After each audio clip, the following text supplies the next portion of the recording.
Hello and happy Sunday, and I hope you had a really good week and a really good weekend and that you're ready to start the next work week. So today, as you sit with me, I've brought back out this binder that if you are a regular viewer of my channel, you would recognize. This is my historic artifacts replicas binder that I've collected, and the pages have these replica tobacco cards and all of this really well done replica ephemera and newspapers, brochures, all of this stuff from days gone by, starting in the 19th century. A lot of great stuff in here. And what I'm trying to sort of create with all of this is, when this is done, kind of a history textbook that, rather than having text, would have just these objects, which are kind of like primary sources. So, you know, letters and newspapers and so forth that would tell a story in itself. So what I'm doing right now is just flipping through what you've already seen if you're a fan of my channel. And I really do enjoy these little packs, and I really only find them when I'm overseas in Europe. And I did find another one that I'm about to show you, and I think it's one that will fit in nicely with this. So we're getting closer to the time period of this new pack as we continue to flip through.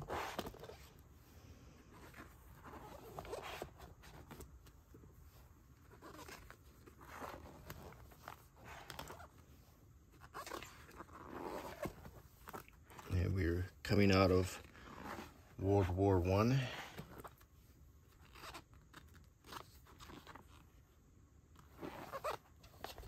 And we're getting into World War II.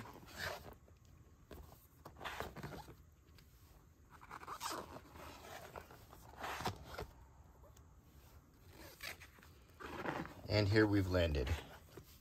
And here is the new pack, and it's called Yanks. I bought this at the Normandy Experience Museum in Bayeux. No, I'm sorry, it wasn't in Bayeux. It was in Carentan, France. And it was a really terrific museum. And this was €11.99. And I also, to supplement it, bought a Airborne Officer's Patch and 101st Airborne Shoulder Patch. So I also bought a Pocket Guide to France, which is a reprint, and I bought a French language guide. And these are two things that were also issued with the Yanks when they parachuted into France. On the back, like all these pack, is sort of a table of contents of what is in the pack and what you can expect to find. So there is dance hall brochures, a short guide to Great Britain, which is kind of like this Pocket Guide to France, passes, Red Cross leaflets, letters, miscellaneous cards and images, and a Yank Weekly magazine copy, unabridged copies stuffed with articles and photos of U.S. troops in the European theater of war. The letters include a unique insight into the life during World War II in the words of the Americans based in England. Red Cross leaflets, informative material for troops on service, photos, descriptions of club facilities, and entertainments to keep homesickness at bay. Passes. Getting around the UK amid strict security was difficult, so these passes were indispensable. A short guide to Great Britain. Fascinating booklet preparing U.S. troops for Britishness. Gyms include ask for braces instead of suspenders and never criticize the king. Miscellaneous cards and images, a collection of images and photos of American servicemen and Blighty. And dance halls evoke the sights and sounds of U.S. troops in the U.K. Strictly jitterbug. So this is interesting that I got this particular one in France, even though this one is definitely geared to Great Britain. Excuse me, I forgot my coffee here as usual. So let's take a look at all this stuff. And I have been saving the parts of this too. So set these staples down.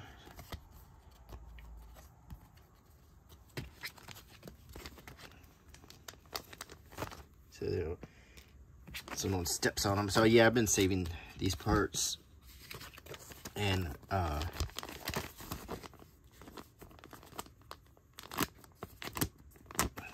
going to pull all the contents out. This card I've been saving, and it shows you what else is available. And I've been saving these cards from a lot of these sets.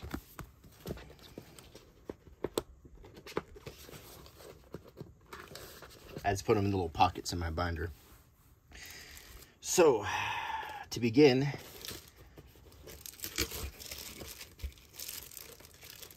let's see what I'm gonna need in here. I've got collector's pages, and I've got a few page sheets left, so I hope I've got enough here. And they're not the best page pocket sheets. These are, I need to get some better ones, like these high quality legal size ones. I think I used all of mine up. So this might be a temporary, and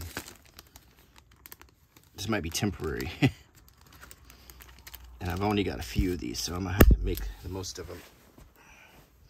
So the first object we're going to look at is Supreme Headquarters, Allied Expeditionary Force.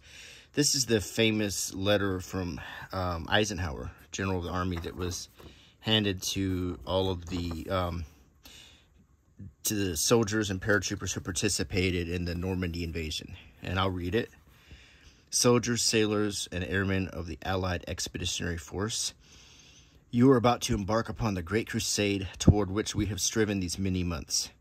The eyes of the world are upon you. The hopes and prayers of liberty-loving people everywhere march with you. In company with our brave allies and brothers in arms on other fronts, you will bring about the destruction of the German war machine and the elimination of Nazi tyranny over the oppressed peoples of Europe and security for ourselves in a free world. Your task will not be an easy one. Your enemy is well-trained, well-equipped, and battle-hardened. He will fight savagely. But this is the year 1944. Much has happened since the Nazi triumphs of 1940 and 1941. The United Nations have inflicted upon the Germans great defeats in open battle, man to man. Our air offensive has seriously reduced their strength in the air and their capacity to wage war on the ground. Our home fronts have given us an overwhelming superiority in weapons and munitions of war and placed at our disposal great reserves of trained fighting men. The tide has turned. The free men of the world are marching together in victory. I have full confidence in your courage, devotion to duty, and skill in battle. We will accept nothing less than full victory. Good luck, and let us all beseech the blessing of an almighty God upon this great and noble undertaking. Dwight David Eisenhower.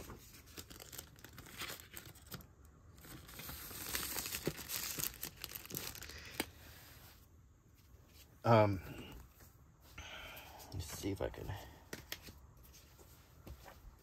find something that'll go nicely with this postcard. I think will go nicely with it because it's a bomber crew on this postcard. And have you ever seen Memphis Belle? Which is, it's one of my favorite movies. Very underrated movie about World War II. It's got Sean Astin, Matthew Modine, Eric Stoltz, Harry Connick Jr., Billy Zane, a lot like a real lineup of '90s actors, and it's about the whole crew who served on the B-17 Memphis Belle. And this picture kind of makes me think about that. So I think this looks nice next to General Eisenhower's letter right here.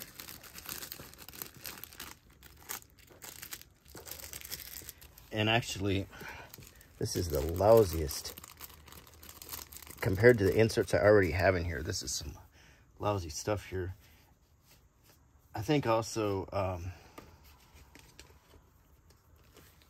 this airborne 101st Airborne Pastor would look good on this page too. So,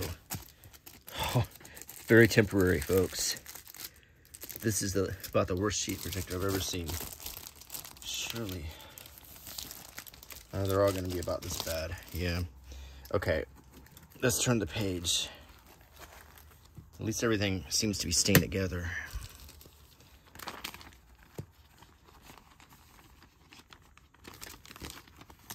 Okay.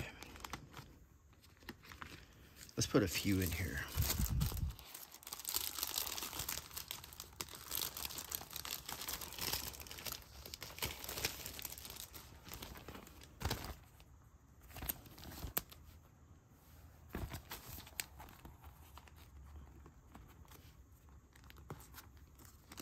Okay.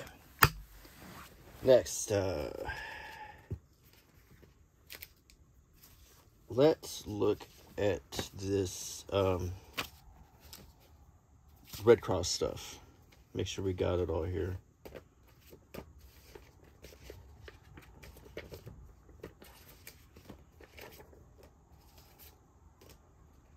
Okay, so American Red Cross of Great Britain. This is an ID card. It says this card will identify Gwendolyn Davies as, who is working for the American Red Cross in Great Britain in the capacity of voluntary worker, nationality English, and national registration number APQR and 266/1, signed by Agnes Dunbar or Dauber. Agnes DeSaller.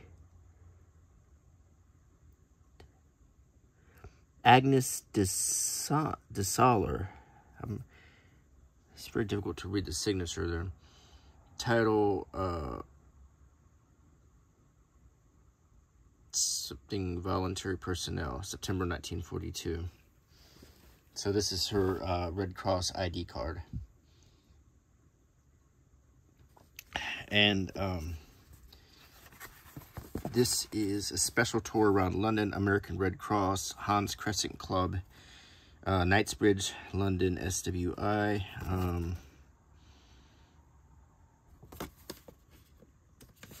This is a tour that was put on for Red Cross personnel, and here's the itinerary.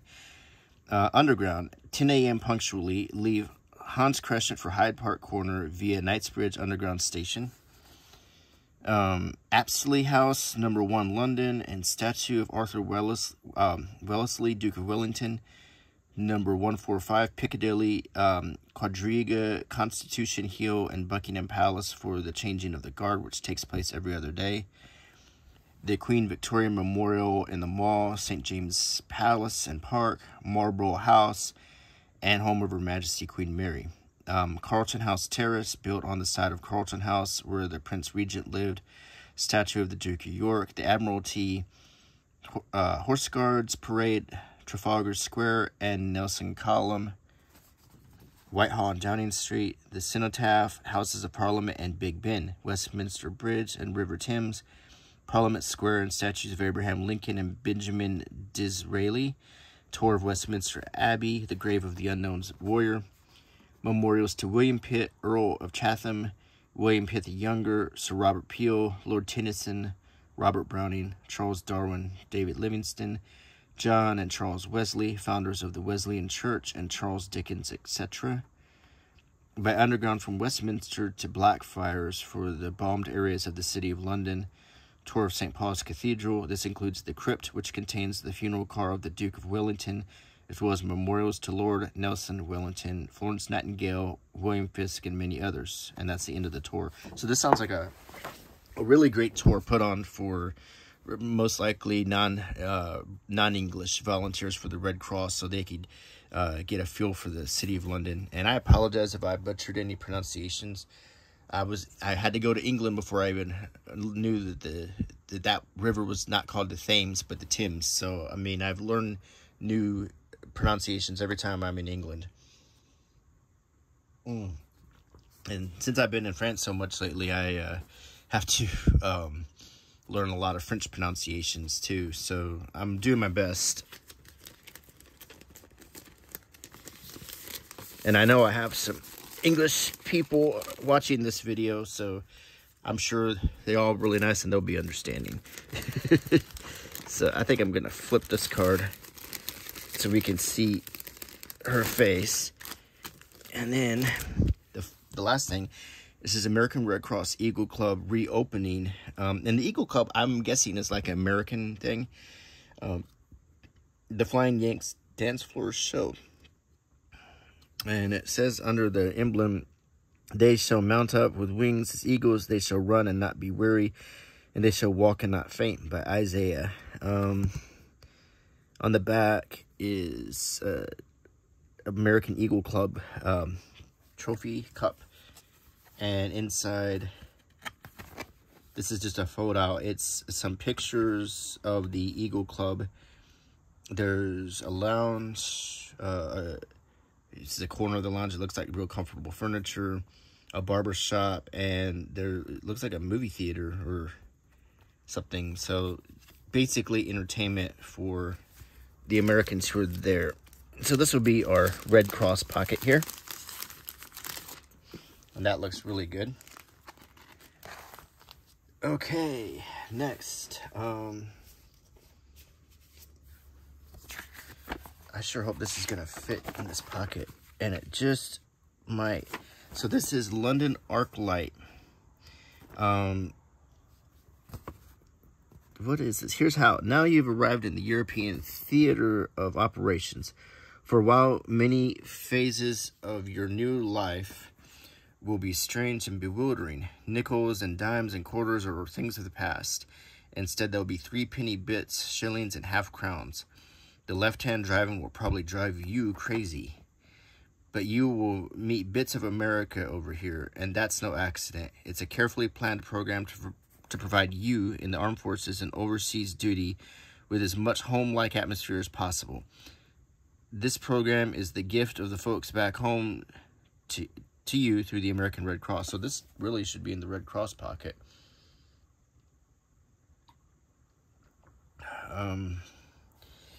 But I think it might justify its own pocket here. So there's a field service which includes help in personal and family problems, and the operations of aero clubs, camp clubs, and fleet clubs, and a hospital program. Service clubs, all the facilities offered by residential clubs, plus an entertainment program and other services especially applicable to men and women of the armed forces when on leave or furlough and for recreational purposes. These clubs are run by Americans the American way and have been called by GIs America in England. Club mobiles, literally a club on wheels to provide service and a certain amount of entertainment to men on campsites far from towns and service clubs, and also to meet ships at the dock supplying coffee and donuts to weary traveling GIs. Athletics, to help provide, in cooperation with the Special Service Section of the Army, a complete athletic program including boxing, baseball, football, and other national sports, and also to provide the loan of athletic equipment through the various ARC service clubs and field directors. Entertainment, to provide live shows at ARC service clubs and field clubs, and at the request of commanding officers at military posts. Snowmobile troops and Error reviews carry the entertainment to the men who can't get home to see a show. And a Cinemobile, carrying projection equipment and projectionists for motion pictures. These art cars take popular movies directly to you. So, and it talks about each, and then it goes into more detail, explaining the entertainment,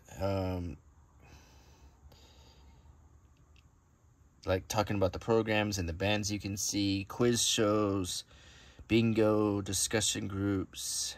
There's a little bit of a comic section,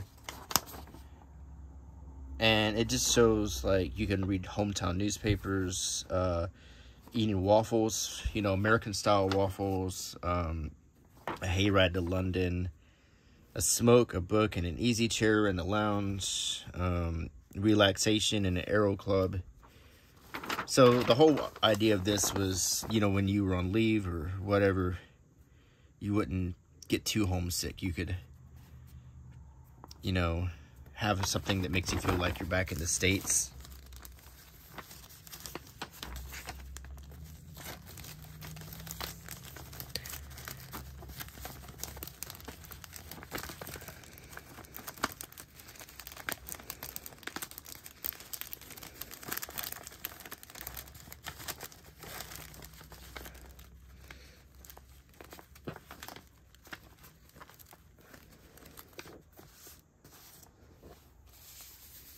Okay, so that really belongs in our Red Cross pocket.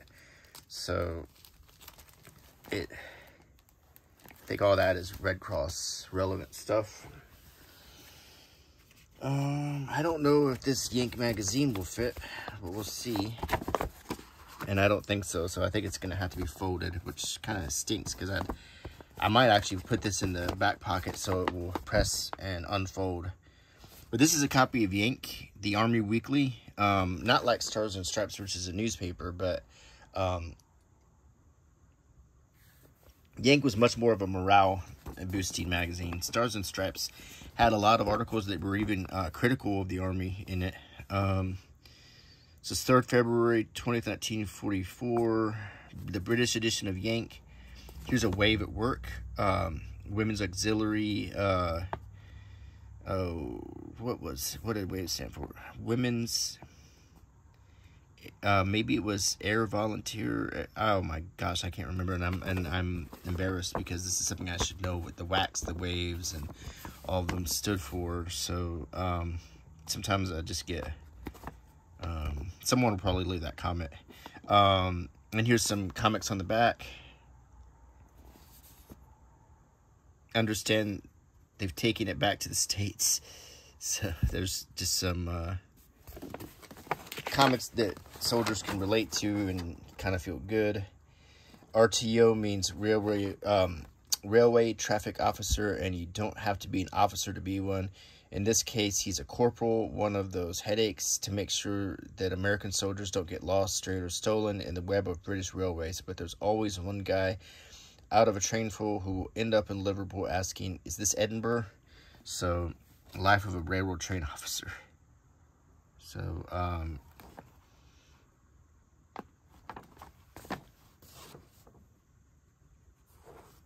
and we have, so this article is about railroad train officers.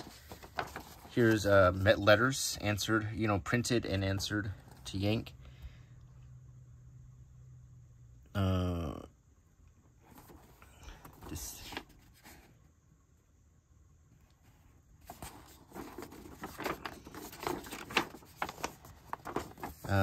Yank's at home at the ETO. A whack arrives in the ETO as a couple of Joes rush to help her with her barracks bag. That stuff on the pavement is sunshine. It's a double, twofold meaning there. For men only, or Saturday night in a whack billet by one who quite obviously has never been there. So this is some comedy writing here. And Sad Sack, which is a cartoon that actually turned up in newspapers. So this I'm going to put in the big pocket so it will press and flatten before I get some some better plastic inserts. I hope it will even fit in this pocket.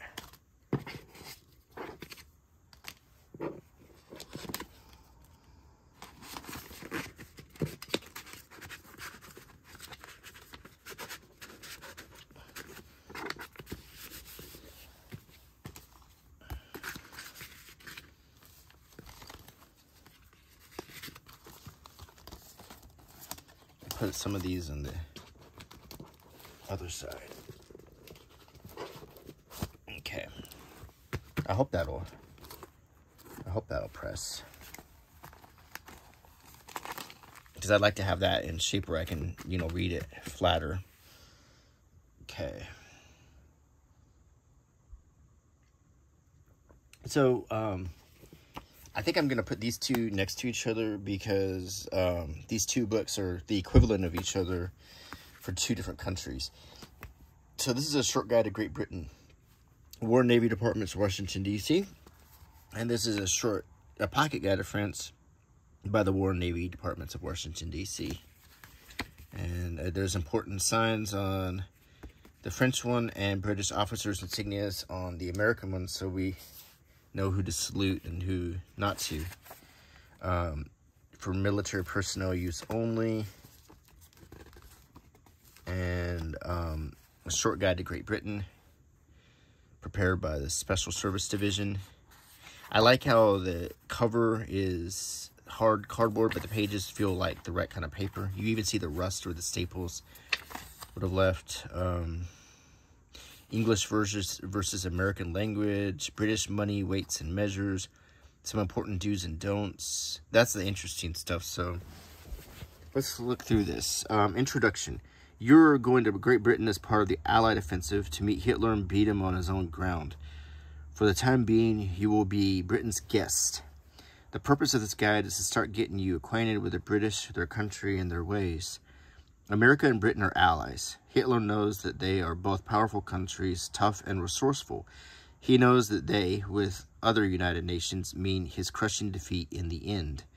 So, it is only common sense to understand that the first and major duty Hitler has given his propaganda chiefs is to separate Britain and America and spread distrust between them. If he can do that, his chance of winning might return. No time to fight old wars. If you come from an Irish-American family, you may think of the English as persecutors of the Irish, or you may think of them as enemy redcoats who fought against us in the American Revolution and the War of 1812. But there is no time today to fight old wars over again and bring up old grievances. We don't worry about which side our grandfathers fought on in the Civil War because it doesn't mean anything now. We can defeat Hitler's propaganda with a weapon of our own, plain, common horse sense, understanding of evident truths. The most evident truth of all is that in their major ways of life, the British and American people are much alike. They speak the same language, they both believe in representative government, in freedom of worship, in freedom of speech, but each country has minor national characteristics which differ. It is by causing misunderstanding over these minor differences that Hitler hopes to make the propaganda effective. Some coffee.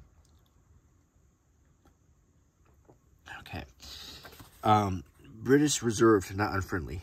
You defeat enemy propaganda not by denying that the differences exist, but by admitting them openly and then trying to understand them. For instance, the British are often more reserved in conduct than we. On a small, crowded island where 45 million people live, each man learns to guard his privacy carefully and is equally careful not to invade another man's privacy. So Britons sit in trains or buses without striking up conversations with you. It doesn't mean they are being haughty or unfriendly. Probably they are paying more attention to you than you think, but they don't speak to you because they don't want to appear intrusive or rude. Another difference, the British have phrases and colloquialisms of their own that may sound funny to you. You can make just as many honors in their eyes. It isn't a good idea. Boners in their eyes. That meant like mistakes. It isn't a good idea, for instance, to say bloody in mixed company in Britain.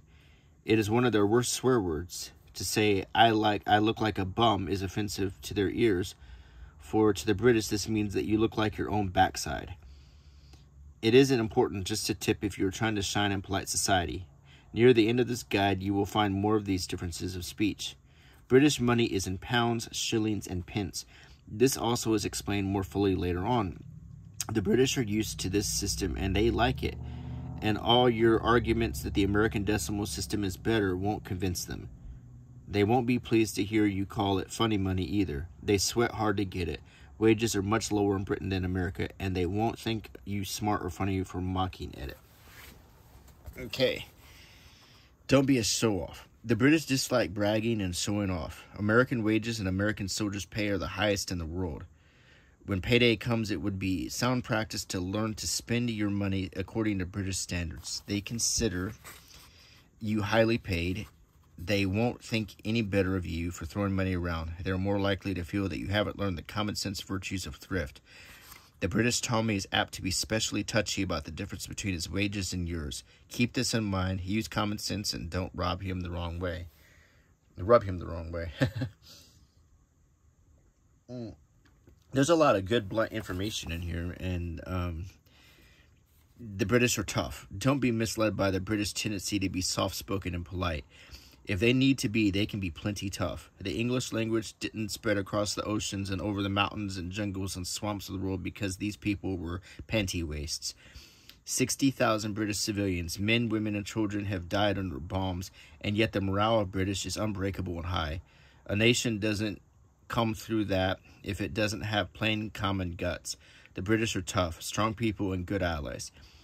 You won't be able to tell the British much about taking it. They are not particularly interested in taking it anymore. They are far more interested in getting together in solid friendship with us so that we can all start dishing it out to Hitler. Let's see.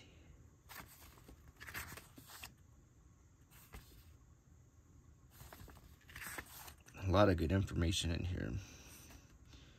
The British like sports. The British of all classes are enthusiastic about sports, both as amateurs and as spectators of professional sports. They love to shoot, they love to play games, they love to ride horses and bet on horse races. They fish, but be careful where you hunt or fish. Fishing and hunting rights are often private property.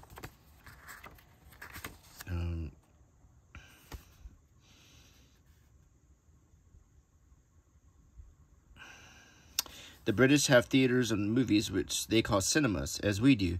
But the great place of recreation is the pub. A pub or public house is what we would call a bar or a tavern. The usual drink is beer, which is not an imitation of German beer, as our beer is, but ale. But they usually call it beer or bitter. Not much whiskey is now being drunk. Wartime taxes have shot the price of a bottle up to about $4.50. The British are beer drinkers and can hold it. The beer is now below peacetime strength and can still make a man's tongue wag at both ends. You will be welcome at the British pub as long as you remember one thing. The pub is the poor man's club, the neighborhood or village gathering place, where the men have come to see their friends, not strangers. If you want to join a darts game, let them ask you first, as they probably will. And if you're beaten, it is the custom to stand aside and let someone else play.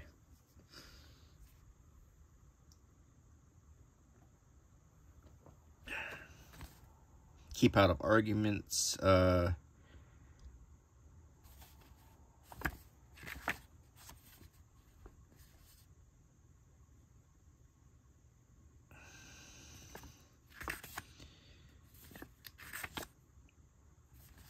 This is really interesting.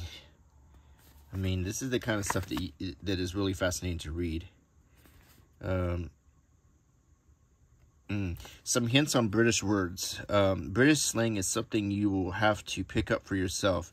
But even apart from slang, there are many words which have different meanings from the way we use them, and many common objects have different names. For instance, instead of railroads, automobiles, and radios, the British will talk about railways, motor cars, and wireless sets. A railroad tie is a sleeper. A freight car is a goods wagon. A man who works on the railroad is a navvy. A streetcar is a tram. Automobile lingo is just as different. A light truck is a lorry. The top of a car is the hood. What we call the hood of the engine is a bonnet. The fenders are wings. A wrench is a spanner. Gas is petrol, if there is any. Your first furlough may find you in some small difficulties because of language differences. You will have to ask for sock suspenders to get garters and for braces instead of suspenders if you need any. If you're sitting in line to book a railroad ticket or a seat at the movie cinema, you will be queuing, pronounced queuing, up before the booking office. If you want a beer quickly, you had better ask for the nearest pub. You will get your drugs at the chemist and your tobacco at a tobacconist, hardware at the ironmonger's, and if you ask to visit somebody's apartment, he or she will call it a flat.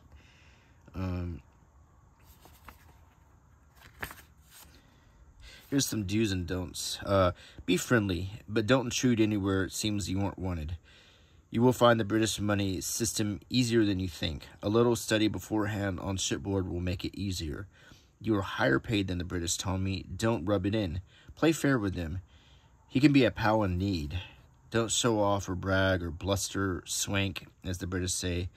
If somebody looks in your direction and says he's chucking his weight about, you can be pretty sure you're off base. That's the time to pull in your ears. If you're invited to eat with a family, don't eat too much. Otherwise, you may eat up their weekly rations. Don't make fun of British speech or accents. You sound just as funny to them, but they will be too polite to show it. Avoid comments on the British government or politics. Don't try to tell the British that America won the last war, or make wisecracks about the war debts or about British defeats in the war. Never criticize the king or queen, and that's never in all caps. Don't criticize the food, beer, or cigarettes to the British. Remember, they have been at war since 1939. Use common sense on all occasions. By your conduct, you have great power to bring about a better understanding between the two countries after the war is over. You will soon find yourself among a kindly, quiet, hardworking people who have been living under a strain such as few people in the world have ever known. In your dealings with them, let this be your slogan. It is always impolite to criticize your host. It is militarily stupid to criticize your allies. And all of this is common sense. Here's a glossary of terms that are used in Great Britain. And more topics about respect, and that we were all in this together. So really good information there. And I found in my travels in England, you know, there are little differences between us, but I've been to England many times, but my first time to London, I was just completely struck at how friendly and kind people were. Then there is a little bit, they are a bit more reserved than Americans. That's definitely true, but there is a real kindness. So definitely something I've noticed. This is a pocket guide to France, and this may be very similar. This is for troops after Normandy.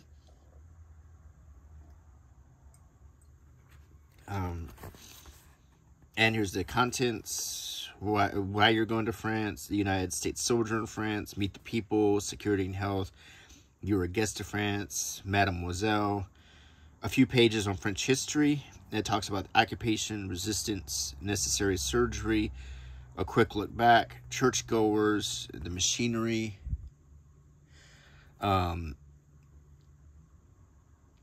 observations, posts, the provinces, the cafes, the farms, the regions, work, the tourist, in partying, and then there's an annex with the decimal system, weights and measures, language guide, and important signs. So, why you're going to France? You're about to play a personal part in pushing the Germans out of France. Whatever part you take, rifleman, hospital orderly, mechanic, pilot, clerk, gunner, truck driver, you will be an essential factor in a great effort which will have two results. First, France will be liberated from the Nazi mob and the Allied armies will be that much nearer victory.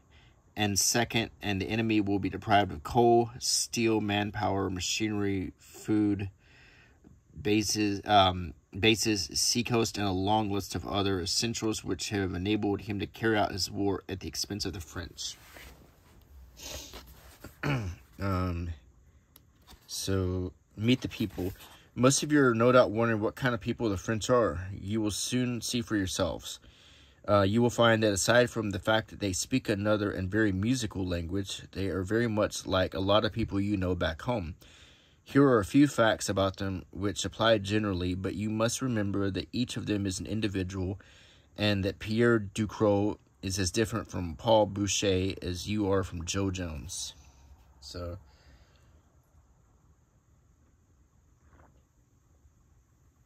okay. Frenchmen are very like us in one particular respect. They are all Frenchmen together and are intensely proud of the fact, as we are as being Americans. Yet, as we have many kinds of Americans, Southerners, Yankees, Hoosiers, Native Sons, to name a few, the speech of your buddy from Brooklyn and the Mississippian's drawl wouldn't sound like the same language to most Frenchmen. It's the same with France. You will find many accents and dialects among Bretons, Alsatians, Normans, Basques, Catalans, and Provincials, the Southerners of France, but these people are Frenchmen all and proud of it. You will soon discover for yourself that the French have what might be called a national character. It's made up of a half dozen outstanding characteristics. Number one, the French are mentally quick. Number two, rich or poor, they are economical. Ever since the Nazis took over and the French business came to a standstill, thousands of French families have kept themselves alive on their modest savings. 3, the French are what they themselves call realistic. It's what we call having hard common sense. French common sense consists of looking at the facts straight in the eye. Because they soon saw through the Nazi scheme of so-called collaboration, the Nazis have called the French cynical. Even in defeat, the French can't be easily fooled. Number 4, the French of all classes have respect for the traditionally important values in the life of civilized men. They have respect for religion and for artistic ideas. They have an extreme respect for property, whether public or private. To them, property represents the result of work. To destroy property means to belittle work. Respect for work is a profound principle in France. The Frenchman's woodpile is just as sacred to him as the Banque of France. Above all, the French respect the family circle as the natural center of social and economic life. France is not a country of 11 million homes. It is a country of 11 million family circles. There is very little divorce in France. The economies of French life are based on the parents' rule of working and saving for their children's future. French life is based on looking ahead. Number 5, the French are individualist. So these are some, once again, some blunt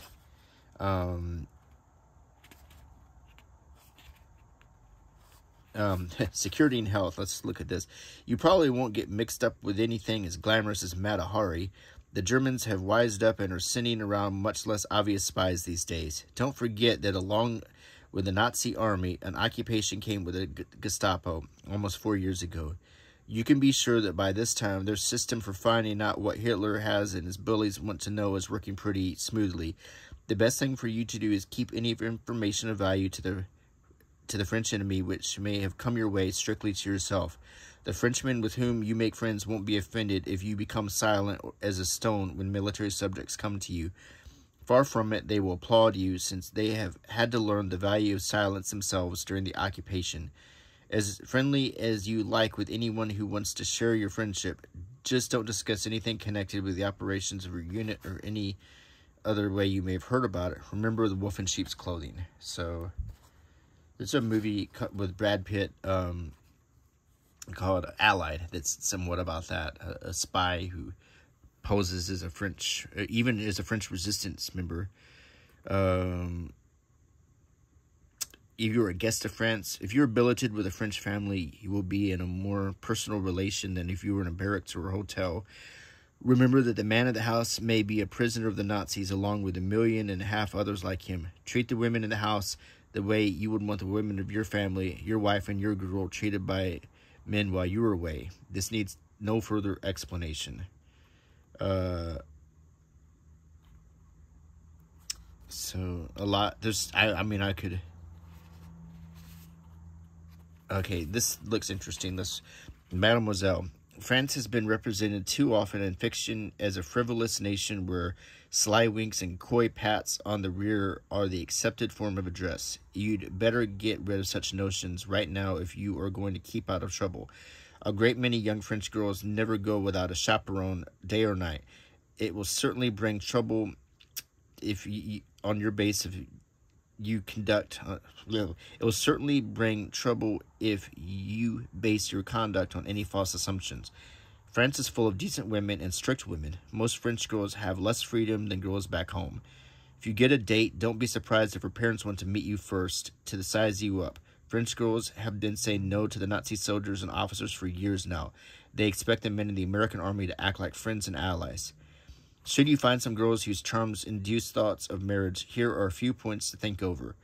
In your present status as a soldier, marriage to a foreign girl has many complications. The same reasons that cause so many of their comrades, and possibly yourself, to forego marriage at home, the uncertainty of future movements, the hazards of soldier faces, apply here even more so from time to time. Regulations may vary with regard to marriage abroad, and there are some ideas of what you may run into. And it talks about some of the logistical problems of that. And then it talks about the history of the occupation, resistance, church. A lot of these books are really, really amazing. Here's a map of France.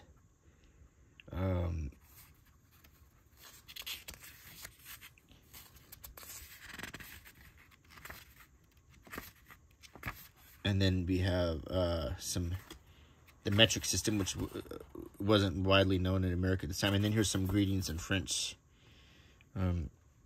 Bonjour, bonsoir, comment, how are you? Comment, allez-vous? Monsieur, madame, mademoiselle, s'il vous plaît, pardon, il n'y a pas de quoi. Just some ways to, not only they kind of phonetically show you how to pronounce the phrases, which is really interesting. It's both very good books to have if you were on your way to England or France. And we're going to put them in our binder here.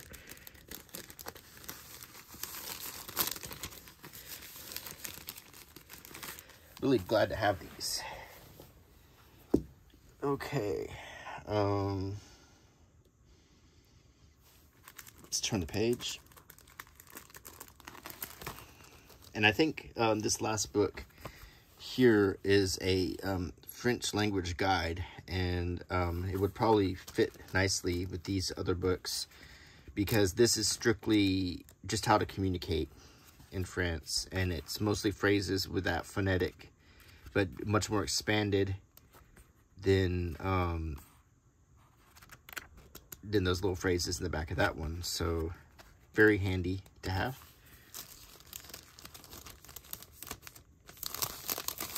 Put that there. Okay, next is In the Mood by Glenn Miller, and there's a picture of Glenn Miller. Full instruction and illustration of the steps for the jitterbug dance on the back page.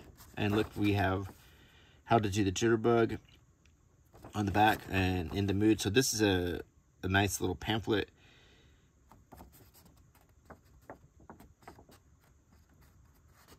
In the Mood, the jitterbug craze.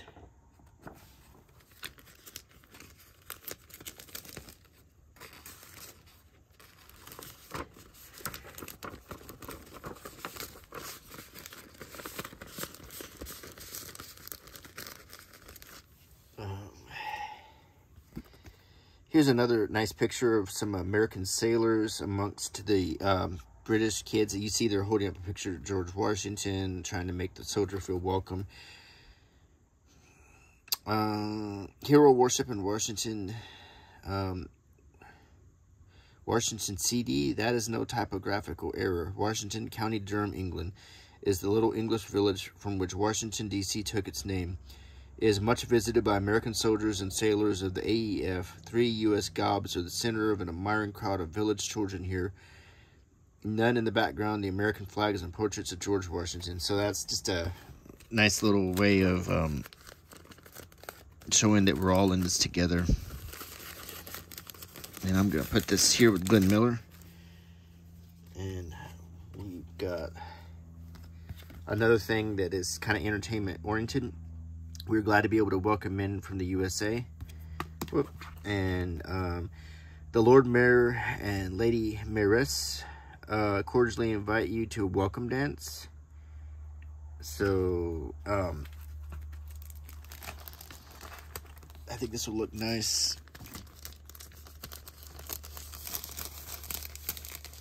On the back of this pocket. Okay, let's get one more sheet protector in here, if we have one.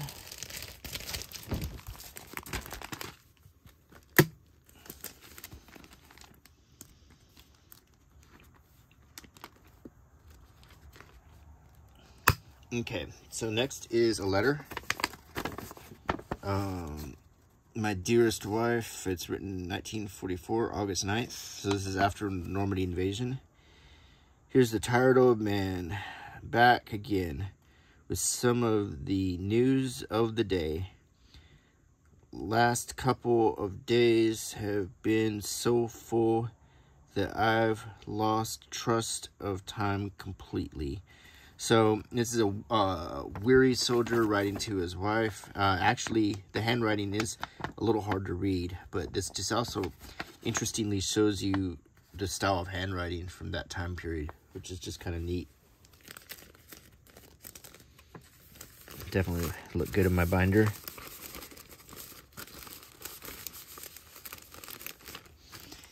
What we have here, this is local Class A pass.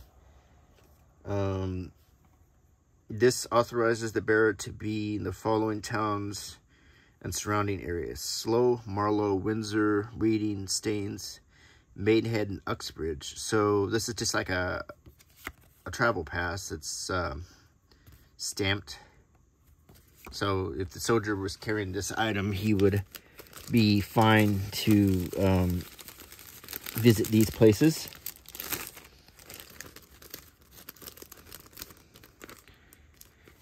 And this is also it's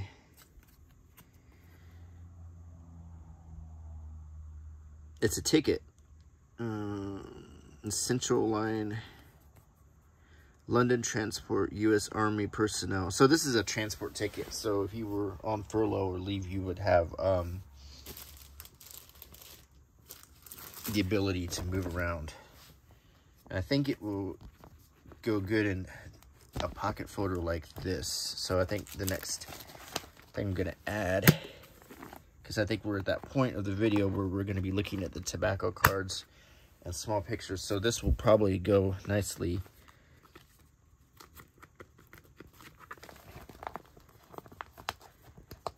Make sure I got this. Yeah, okay.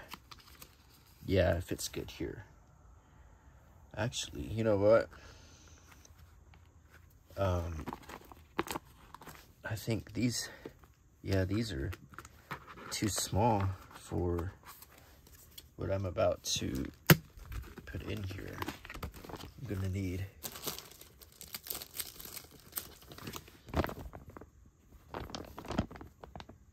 some bigger pockets. I hope these are gonna be big enough. I think they'll just make it.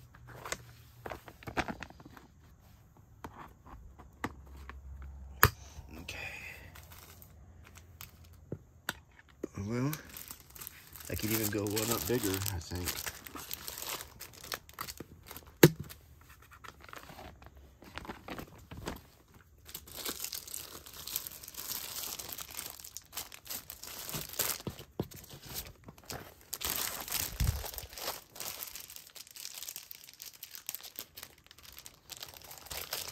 Let's see.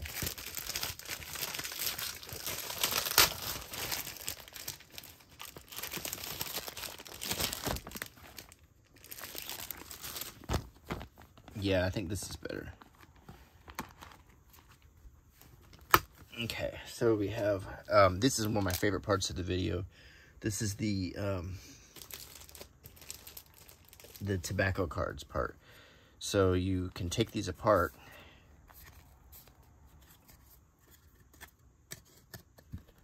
And I'm glad there's not a whole picture here, so I don't mind taking them apart. On the back of each one is a similar picture. And as you can see on the back, what you're looking at is the picture of a nose of a bomber and the artwork on that. So on the front, you've got a picture of like some soldiers being greeted by someone, you know, like a British lady giving them donuts or something like that. On the back of this is a picture of the nose of a bomber and a little comic. It's like a little tobacco card, you know, just like something you would get when you're over there. Here's another one, Occupied England. And he's sort of looking at her and smiling. And there's some more bomber nose art. And the New American Patrol. The Eagle's Wrath.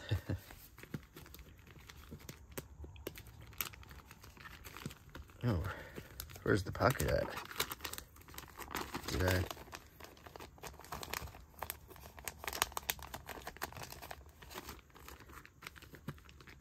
Ah, there it is.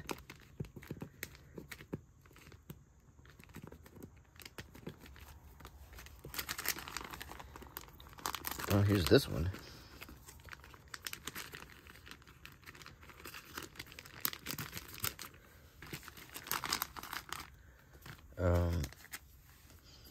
Some nose art. Says Hussy, and here's a picture of two MPs walking with nightsticks. This nose art says Cindy, and a picture of a car and some sailors going to a club.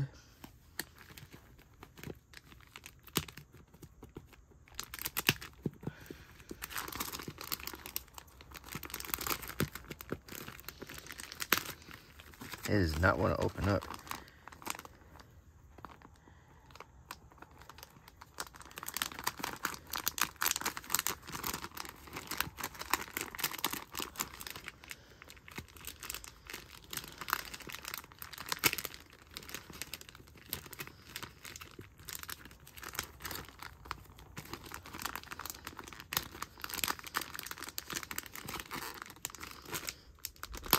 There we go.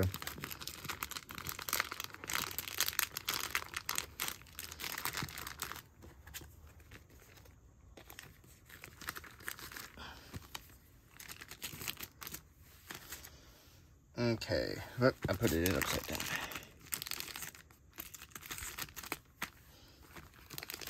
Next is they're feeding bird pigeons. It's at Trafalgar Square, or some British and Americans, sailors, and or maybe some American wax. And then there's two American soldiers getting directions from a bobby. And we can put that ticket in.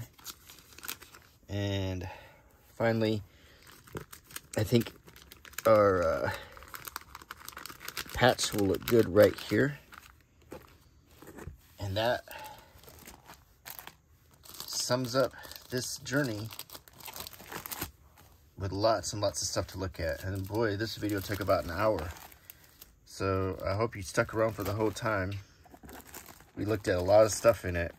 And I'm going to close the book for today. My book of history by artifacts.